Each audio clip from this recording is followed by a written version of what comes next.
जय माता दी दोस्तों, मैं शालिनी आपका ऑडियो इंस्टीट्यूट पर स्वागत करती हूँ। तो दोस्तों, हम पढ़ रहे थे शब्द रचना। आज का भी हमारा टॉपिक है शब्द रचना। पिछले वीडियो में हमने शब्द रचना ही पढ़ा था। इसके 4 प्रकार हैं, 2 प्रकारों की बात हमने की है। अब ये तीसरा प्रकार है बच्चों, रूप या प्रयोग के आधार पर शब्द। रूप या प्रयोग के आधार पर भी शब्दों को 2 भागों में बांटा गया है। नंबर 1 है हमारा विकारी शब्द बच्चों, नंबर 2 है अविकारी शब्द। विकारी शब्द रूप या प्रयोग के आधार पर कितने भाग हैं? 2 भाग हैं। तो विकारी शब्द नंबर 1। विकारी शब्द बच्चों वह शब्द होते हैं जिनमें लिंग, वचन, काल और पुरुष के अनुसार परिवर्तन किया जा सके, उन्हें हम विकारी शब्द कहते हैं।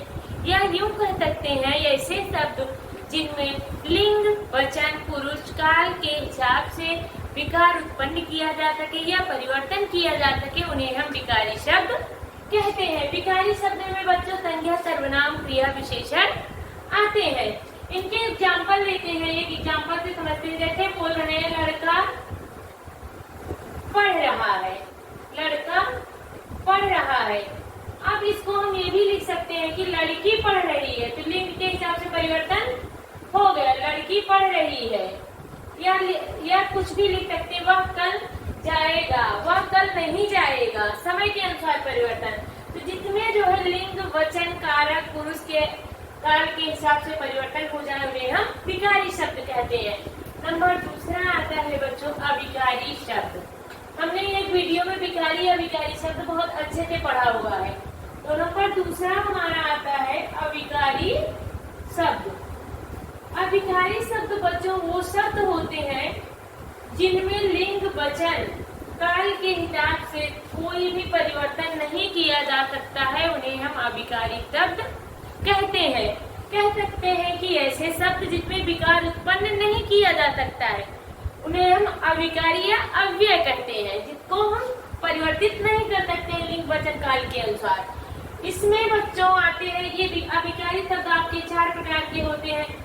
नंबर 1 आता है आपका क्रिया विशेषण, संबंध बोधक, समुच्चय बोधक और विस्मयादि बोधक। ये 4 प्रकार के आपके अविकारी शब्द होते हैं। अब नंबर 4 पे हम चलते हैं। अविकारी विकारी की एक वीडियो में मैंने अच्छे से बात किया हुआ है।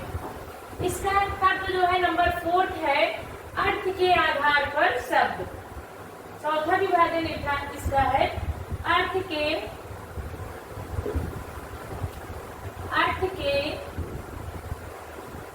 आधार पर शब्द। अर्थ के आधार पर शब्द बच्चों ये भी कई प्रकार के होते हैं, एक एक करके हम देखते हैं। इसमें होता है एकार्थी शब्द, अनेकार्थी शब्द, समानार्थी शब्द और विपरीतार्थी शब्द। तो कुल मिला के ये 4 प्रकार के होते हैं। एक एक करके सबको देखते हैं। तो नंबर 1 अर्थ के आधार पर हमारा शब्द होगा एकार्थी शब्द। एकार्थी शब्द। एकार्थी शब्द वो शब्द होते हैं बच्चों ऐसे शब्द जिनका एक ही अर्थ हो, उन्हें हम एकार्थी शब्द कहते हैं। जैसे हो गया पटना,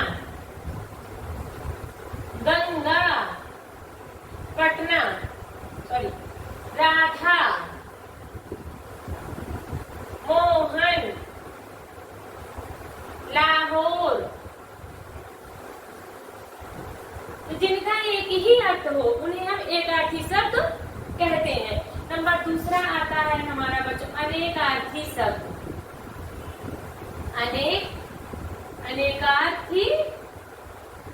अनेकार्थी शब्द। तो अनेकार्थी शब्द वह शब्द होते हैं बच्चों जिनके एक से अधिक अर्थ होते हैं। ऐसे शब्द जिनके एक से अधिक अर्थ होते हैं उन्हें हम अनेकार्थी शब्द कहते हैं। जैसे एग्जाम्पल लेते हैं, इसमें क्या आता है अनेकार्थी। मान लीजिए हार। अब हार का 2 अर्थ होता है। एक हार मतलब माला, एक हार का मतलब माला और दूसरा हार का मतलब पराजय। ठीक, हार और पराजय हो गए। अनेकार्थी इसके एक कनक, मान लीजिए कनक ले लिया। कनक का मतलब, एक कनक का मतलब सोना और दूसरे कनक का मतलब आपका धतूरा हो गया। तो कनक का 2 अर्थ हो रहा है। मान लीजिए कर लिख दिया गया, कर का भी आपके 2 अर्थ होगा। एक कर मतलब टैक्स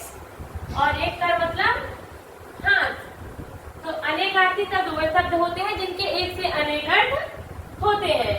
नंबर 3 हमारा आता है बच्चों,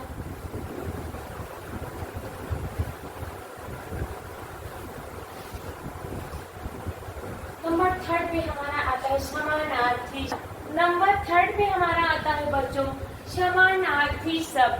तो समानार्थी शब्द बच्चों वो होते हैं जिनको हम कह सकते हैं पर्यायवाची शब्द। समानार्थी को हम पर्यायवाची शब्द भी कहते हैं, जिनके एक समान कई अर्थ हो। समानार्थी का मतलब समान अर्थ वाले कई शब्द हो, तो उन्हें हम समानार्थी शब्द कहते हैं। जैसे आकाश का ले लेते हैं हम, तो आकाश का एक से अधिक क्या क्या अर्थ होता है? नभ मतलब आकाश, गगन मतलब आकाश, आसमान मतलब आकाश। बादल का ले लेते हैं, मेघ ले लीजिए, जलद ले लीजिए, वारिद ले लीजिए, कंद ले लीजिए, ऐसे ही चंद्रमा का ले लीजिए, कमल का ले लीजिए। कितनी भी पर्यायवाचियां हैं जिनके एक से अनेक अर्थ होते हैं। नंबर 4 पे बच्चों हमारा आता है इसमें नंबर 4 विपरीतार्थी शब्द। अर्थ के आधार पर नंबर 4 है विपरीतार्थी। विपरीतार्थी शब्द। विपरीत का मतलब होता है बच्चों विलोम। इसको हम क्या कह सकते हैं? विपरीतार्थी शब्द को हम विलोम शब्द भी कह सकते हैं। विलोम मतलब होता है बच्चों अपोजिट, ऐसे शब्द जिनका अर्थ एक दूसरे से भिन्न हो या विपरीत हो, उन्हें हम विपरीतार्थी शब्द कहते हैं। जैसे एग्जाम्पल के रूप में हम लेते हैं, एग्जाम्पल में हमारा क्या हो जाएगा? लाभ हानि, ये आपका क्या है? विपरीतार्थी शब्द है। पाप पुण्य, धरती आकाश, सही का विपरीत क्या हो जाएगा? उल्टा। सही का गलत। तो ऐसे शब्द जिनके अक्षर विपरीत हो, विलोम हो, उन्हें हम विपरीतार्थी शब्द कहते हैं। लाभ हानि, सही गलत, पाप पूर्ण, धरती आकाश और भी ऐसे तमाम है विपरीतार्थी शब्द। तो उम्मीद है कि ये शब्द रचना आप लोगों को समझ में आई होगी। धन्यवाद।